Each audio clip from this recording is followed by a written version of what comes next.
bless everyone here today and everyone on the live stream as well. I'm super excited to be here today, part of the English service. Got to praise Yahweh, haven't done a preaching in a while, and I'm super excited to come here and be able to give this preaching today. Not gonna lie, I struggled a lot in the beginning trying to pick a topic. I kept waiting and waiting for something to come to me. It's happened before, I'm just thinking and then I'm like, that could be a good preaching. But this time I felt utterly blank. So I had to ask Yahweh, what do you want me to say to the youth, to the people? What do they need to hear? And as I was waiting and waiting, I came to the conclusion that it wasn't Yahweh who had to come to me, I had to search for him. I had to look in his word, I had to read the Bible, had to sit down and truly try to figure out what is it that he wants me to say today. And so with all that being said, I'm gonna start by talking about one of my favorite hobbies to do at home, which is drawing. Something I've done as a kid. Used to draw little comic books with my friends, little stick figures here and there. And it wasn't until I got to high school that I really started dedicating time into trying to make my drawings something that I love to do and something I was good at. It took a lot of work in the beginning, incredibly frustrating. To see your own work, and there was a lot of erasing, a lot of throwing out papers, a lot of tracing, a lot of times where I really wanted to give up on it. And while I was in the midst of practicing, I eventually started to get it. Started getting proportions, figuring out how to do eyes, nose, hair, giving more dedication to the work I was doing. And finally, I was able to get to the point where if you give me something to look at, I can draw it for you pretty well. It became something that I became proud of in a way and just loved to do, and eventually I felt good about the work I was producing. And I would look around me at other artists and I would see their amazing work. And although I felt good about my own, I wanted to do more improvements. I wanted to get better, but I couldn't figure out where to start. I knew the things I was weak at. I knew what I needed to work on, but I avoided doing the things I didn't want to do because I'd finally gotten to the point where I was actually comfortable with what I was drawing, finally got to the point where I loved what I was looking at, and then to realize that if I wanted to get better, I'd have to start from zero again, to start working on backgrounds, to start working on drawing multiple people in one shot, to start drawing animals, things I've never drawn before, to know that I would again have to look at the progress and have to start from ground zero and say, this needs a lot of improvement. I didn't want to go back. And I began to realize that I started losing my love for drawing at some point. So I wanted to stop. I got stuck. And isn't it ironic that technically at the point where I felt that I should be doing even more drawing, practicing even more, that was when I wanted to stop because I knew it was going to be a lot more work, and emotionally looking at the old stuff I would have to do, it was more difficult for me to accomplish. And I say this because my faith and the faith of everyone really is a lot like this drawing process. At the end of the day, our faith, we have to continue going forward. And sometimes we have to believe that no matter what, even we're gonna have standstill movements. When I was growing up, I remember, being in church, eventually getting the saying, truly with the faith of a mustard seed, you can move mountains. And that was one of the things I held on to the most because during my darkest times, during the times where I felt plagued by doubts, during the times I felt plagued by insecurities or just didn't believe what I was hearing, I was able to find out that faith of a mustard seed is, I just need to hold on to that little bit of faith and I can keep going. I interpreted that verse to mean even with the little seed of a mustard seed, and I don't know how big you guys think a mustard seed is, it's about 2 millimeters, smaller than a grain of rice, very tiny, that I felt that little bit could go a long way. And for a while, that's what sustained me. I felt very justified in this interpretation. But growing up now, I realize that can only take you so far. That mustard seed that can move mountains is only the beginning. Because if you only needed a small amount of faith, why is it that when Peter tried to cross the waters with Yeshua, he fell? Surely he had to have the faith of at least a mustard seed, at least a bit to take that first step, to take that initial trust. But he fell. Why is that? He let the waves and doubts and surroundings affect him, and he took his eyes off of Yeshua, and he ended up falling. Now, what do I mean when I say this? We know that faith without action is dead. We know that you need to have faith in Yeshua, but that's not exactly what my preaching here today is about, because this is something we know. But we know we have to grow because, as I said, with the faith of a mustard seed, that's just the beginning. you have to continue growing. And when we think of growth, a lot of the times we think of a straightforward line, a process. And in reality, when it comes to faith, it's not a straight line. There are ups and downs. I remember growing up, reading the Bible, reading the stories, and wondering how people who could have walked with Yeshua, witnessed his miracles. I couldn't comprehend how these people could ever doubt because they had been with Yeshua. And I'm not gonna lie, I had been a little judgmental back then. But growing up, I mean, how many times have we witnessed our own supernatural effects by Yahweh? How many times have we witnessed Yahweh working in our lives? And how many times have we still fallen? How many times has Yahweh had to lift us up only for us to fall again and again? There are always these ups and downs in our spiritual relationship with Yahweh. But the one thing we sometimes forget is that sometimes it's not about the falls or about the highs, but what you're doing in between. What about those times when things are okay? What about those times when you actually have stopped growing without even realized it? I remember once I went to a retiro and everything was okay in my life. You know, like sure, nothing's perfect, but I was actually feeling pretty good. Like I had my petitions, but I could see Yahweh working in me and I felt pretty good about where life was headed. And so I came to this retiro with nothing specific in mind except I really wanted to hear Yahweh's voice. It had been a while since I've spoken with him, gotten a message from him, and I felt desperate to listen. And so as I got around with all these other people, one by one, I saw them have their encounters with Yahweh. I knew the trials and tribulations they were going through.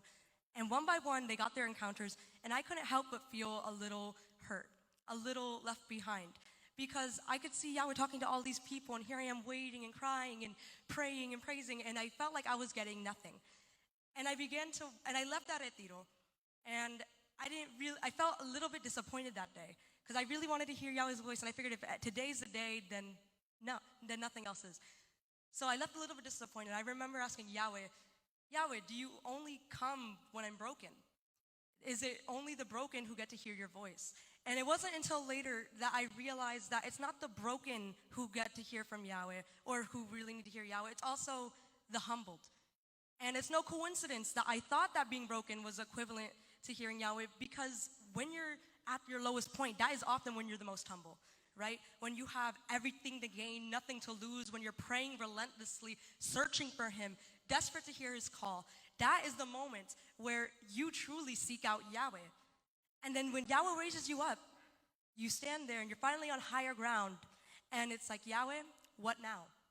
Because once we get out of that state where we are at the bottom and we get to that higher ground where Yahweh puts us, for some reason, we don't praise as hard. We don't, for a while, you're grateful, and then you go back to your normal routines. You become complacent, and you're happy with where life's getting you, but where was that clamor? Where's that desperation to hear Yahweh that you had when you were down here? Where is it when you're up here? Because you should still be praising Yahweh with the same amount, and at that moment, I didn't realize it, that I had become comfortable. See, I thought I was growing spiritually. I mean, I was praying every night. I was reading the Bible. I was singing at church. I was coming to church every weekend. I was trying my best to uphold the laws, and I thought my relationship is pretty good. And it wasn't until now that I realized that I really had to humble myself and really question how actively I was searching for Yahweh. Was it really the best I could do? How often could I have read the Bible more? Could I have gotten a study guide to get more information from the Bible? When was the last time I practiced that song I really wanted to do for the special part? When was the last time I talked to someone else about our spiritual lives? As I thought about it, there's so many ways that we can connect with Yahweh, and the things that I was doing, I truly just felt comfortable. I was comfortable going to church, I was comfortable doing everything, but then when it came to branching out, that's when I stopped. And even though I felt like I was still growing, I realized that I had become stuck in my spiritual life. Just like in my drawings, when I became stuck in what I was doing because I finally got comfortable at it, and I didn't want to move on because it meant having to get out of that comfort zone. In reality, when I had to go back to drawing, I really had to make sure that I did things that I wasn't doing before. Because if I practiced the same things over and over, you improve, but you're not going to really get any better at the other things you want to get done in your life. And same thing in my spiritual life. Was I really doing the most that Yahweh had wanted for me? So, what happens when we get that comfortable? We need to find our new motivations. Because at the end of the day, I wanted Yahweh to move mountains, and I couldn't even move myself to do more for him. I wanted to see him do amazing things in my life, and what was I doing that was so outstanding that I could have done more for Yahweh? I so undeserving of Yahweh's love already, nothing I could ever do to like be truly deserving of his love, and yet I couldn't push myself to do more. I wanted him to move mountains, and I couldn't move myself. And so the faith of a mustard seed, the small seed, is literally the beginning, because you have to keep growing, have to keep going. And keep in mind that even when you're not at your lows, that doesn't mean you can't praise him with just the same amount of vigor. Doesn't mean you can't search him out when you still need him, because you want him to answer your petitions. You want Yahweh to come to you, and sometimes you need to do the searching for Yahweh yourself.